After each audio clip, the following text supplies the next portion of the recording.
So let's talk about this guy named Carl Tuckerson.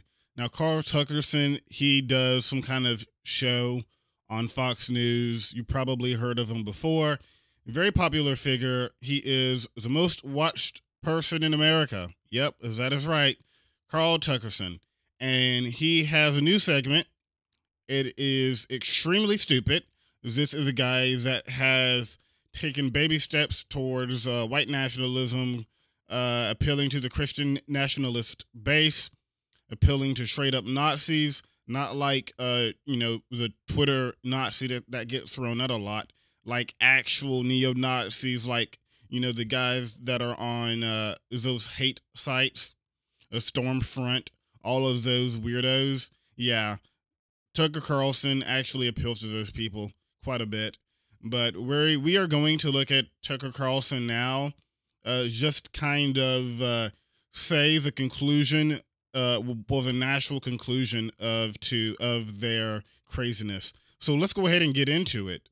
He is talking with some guest. The guest name really doesn't matter. He's an idiot. And let's see what they have to say. This is provided by Media Matters. He'd be in jail right now, just like Chewbacca guy. Hunter Biden, bookmark for coming on. How would you? How do you think it would work if you lied on a federal gun form? I think I wouldn't be on your show right now unless they were allowing me to do it from Fort Leavenworth somewhere. We both know how this works, Tucker. It's just item number 1,000 in proving to people that there are two different sets of rules in this country. There are rules for powerful Democrats, and there are rules for people like you and I. Okay, yeah. So we're like 15 seconds in, and we are already seeing the victim complex come out in full capacity. Now, these people, what Hunter Biden did at this point really doesn't matter, because these people have been going on about Hunter Biden for like years now. Look, if you want to arrest Hunter Biden, then go ahead. But there are so many people that should be arrested that aren't, for corruption, for doing all sorts of crap. And when Tucker Carlson and this guy pretend like they aren't a part of that same group, it is completely disingenuous. There is two sets of rules in the country, but it's not based on political affiliation. It's based on your social economic stance, where you are in life. And Tucker Carlson, who is an heir to a multi-billion, I think it's multi-billion or multi-million dollar industry with Swanson, with himself being a multi-millionaire, with himself being the #1 rated host in America. You think that doesn't come with any special privileges? Get the hell out of here. Come on. Does anybody really believe that? Does anybody really believe that Tucker Carlson is not amongst the elite that play by a different set of rules? This is what they do, and people are sick of it. It's making people feel hopeless. It feels like there is no justice out there. It feels as useless as going to a feminist rally and trying to find a woman who can cook. All right, weird, weird thing to say, but I can assure you that some of them can probably cook. I think you make a really solid point about the sadness and the powerlessness that people feel in the face of this. And at some point, people are going to say, why should I follow the rules? Why should I be a good citizen if they don't? Law and order, by the way. Have to follow the rules. I mean, things kind of break down at some point, don't they? Well, they will break down. They are breaking down, Tucker. I've said this before, and I'm telling you, I'm worried that I'm right. The right is going to pick a fascist within 10 to 20 years, because they're not going to be the only ones on the outs. There's 60, 70 million of us. We're not a tiny minority. And if we're going to be all treated like criminals and all subject to every single law while Antifa, Black Lives Matter guys go free. Okay, so just a round of conspiracies there. And it's a mix of conspiracy and victim complex. So the idea that the Antifa people were just running around and getting away scot-free, a lot of them got in trouble. A lot of them went to jail. A lot of these people ended up getting booked on arson charges.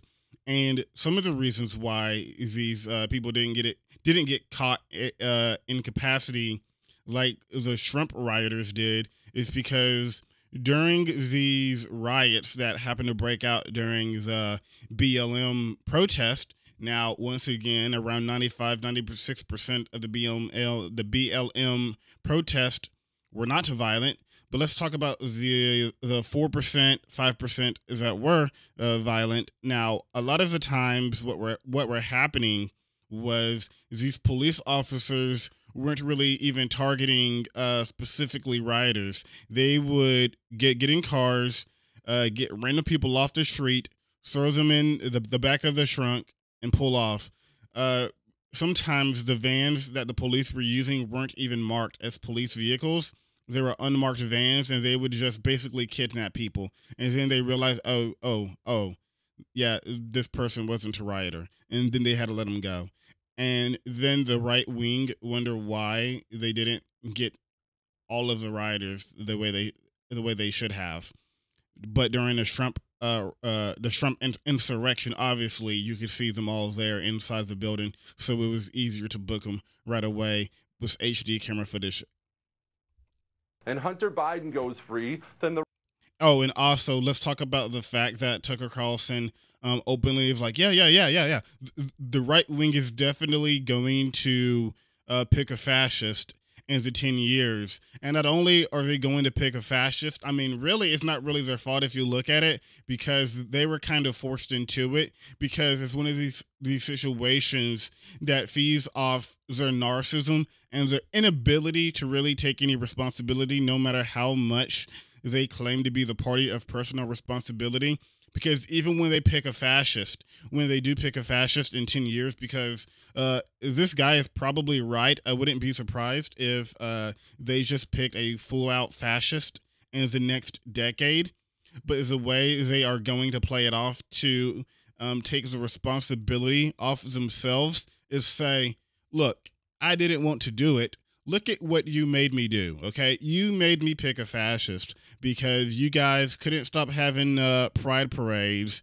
You guys couldn't stop trying to give rights to other minority groups. You guys kept acknowledging transgender people exist. So really, I had no choice but to pick a fascist. And also, I really don't have a choice but to subjugate minority groups that I dislike. You know, I didn't really want to do it. I mean, you just made me do it.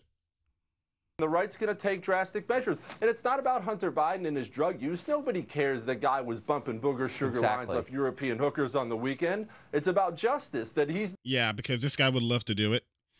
And when it comes about justice, these guys don't care about justice either, because if I can recall correctly, during this moment right now, in the past couple of weeks, these people have been screeching about Donald Trump potentially getting indicted and the FBI raiding his house. These people do not care about law and order in any type of way. The only time these people care about law and order is when it is to justify some black guy getting shot in the back 2 times after he ran from the police because he had about 2 ounces of marijuana on him. Okay, that is when they care about law and order. They'll make up every excuse in the book. They'll say, oh, you know, he was a druggie, he did weed, he once did cocaine, he impregnated a girl and then left. Then he ran away from the police officer. So naturally, the response would be to just take out your gun and shoot him in the back, because, I mean, really, he was kind of really asking for it. He really wasn't a good guy, you see. And they'll do all these roundabout ways to justify that. But as soon as it is time for one of the elites, on the Republican side at least, to get investigated, they're either completely quiet, like they were with Matt Gaetz, because Matt Gaetz is still under investigation. I wonder if they're going to do a follow-up with his, Matt Gaetz. I can't say it on YouTube, but yeah, he's doing some weird stuff with teenagers.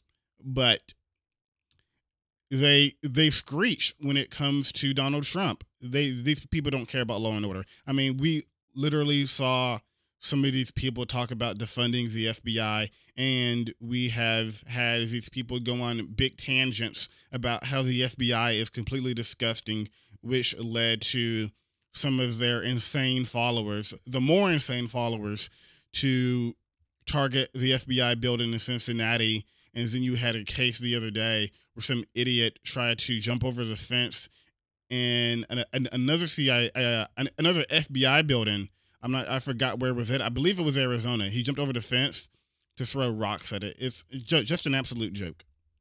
He's never held accountable for it. None of the Bidens are, but you would be, Tucker, and so would I. That's so well put, and you're absolutely right. We're moving toward actual extremism because they're undermining the system that kept extremism. Oh, they're already. I don't think we can say that.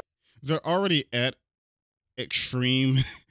They're already at extreme extremism. I mean, we have people in Congress right now, like Lauren Boebert, Marjorie Taylor Greene, who are committed to the idea of Christian nationalism. And it's not like they're using coded language. They're just out there saying, no. I'm in favor of Christian nationalism. And they get a round of applause. You have Viktor Orban, a guy that said race mixing shouldn't be a thing in Europe, come down to Dallas, Texas, to the heart of, the CPAC. And they gave him a round of applause. So, like, the extremism is already here. And I might say the fascism is already here, because, fascism doesn't start at the second where you have the camps and they tell you to get in the camp. Boom, boom, boom. Okay. That is like the end game of fascism, right? The example that people like to use are the Nazis. Fascism didn't start when Adolf Hitler commanded his people to toss Jews into burn pits. It started way before that. Enough. I'm so glad that you just said it. Jesse Kelly, thank you. Well, you bet, Tucker. All right, so that is the end of that insane interview. But what did Tucker Carlson say a few days ago? Because Joe Biden called these people fascist. Now, let's see if I can go up here and find it. Here we go. They're not going to be. And what turned out to be one of the most... The right is going to pick a fascist within 10 to 20 years because they're not going to be. And what turned out to be one of the most chilling statements ever made by an American president, he declared that Republicans are, quote, semi-fascists. Okay. Oh, now he's outraged. Really? You don't like me? You're a fascist? Going to pick a fascist within 10 to 20 years because they're not going to be. You don't like me? You're a fascist? Pick a fascist within 10 to 20 years because they're not going to be. Really? You don't like me? You're a fascist? Yeah, exactly. Tucker Carlson, yes. You are a kind of a fascist, and you are helping the country become more fascistic every day with your rhetoric. And he knows this, but he doesn't care because he's making the big bucks. And I'm not sure if he truly believes in it. But what is a thing is fascism and the way that America will do it will not affect Tucker Carlson. And it probably will not affect anybody that he has a deep relationship with in terms of friends, family, wife, etc. Okay, his kids, they won't be affected by the fascism or the Christian nationalism that will be implemented in America. One, because he is the most well-known talk show host. He's famous. They love him. He is a white, straight dude. So like he won't be subjugated to like the wrath of Christian nationalism, and to think he would be is just absolutely insane. Got about 5 more minutes here. Let me go ahead and wrap it up. But here is Lindsey Graham giving saying something very stupid. Let's go ahead and look at it. Say this. If there's a prosecution of Donald Trump for mishandling classified information after the Clinton debacle, which you presided over and did a hell of a good job, there'll be riots in the streets. Yeah, so once again, a Law and Order fully coming out. These people are still butthurt that Hillary Clinton didn't get canned after being she went through the entire process and talked for about 8 to 9 hours. And they found out with the Benghazi thing, which I'm sure that he might be, talking about here. They found that she wasn't guilty for it, and she wasn't liable for it, so they let her go. Now, is Hillary Clinton a criminal? Yeah, she's extremely corrupt. But guess what? Everyone in there is corrupt, including Lindsey Graham. I mean, he's no different. He's probably just as bad. But this is just extreme cope for Donald Trump once again. And to end it off, looking ahead to the next few years, do you think the amount of political violence in this country is more likely to increase or decrease?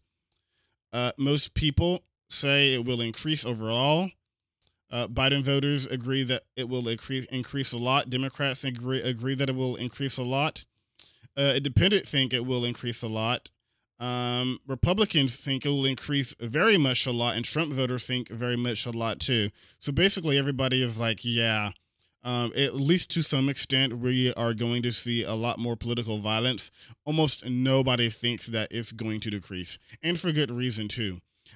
We have people like Donald Trump, people like Tucker Carlson, people like Lindsey Graham. Well, Lindsey Graham just rides Donald Trump's dick. But people like Donald Trump and people like Tucker Carlson who have insane amount of power, they will use it. And the people, their foot soldiers, these MAGA hats will go absolutely buck wild. So it won't be shocking when Tucker Carlson's prediction comes right and they pick a fascist, because guess what? They're into fascism. So it's not really Tucker Carlson giving a prediction. It's more of him giving a threat saying, hey, if you guys don't act right and you don't follow us, we're going to do fascism because we didn't get what we want.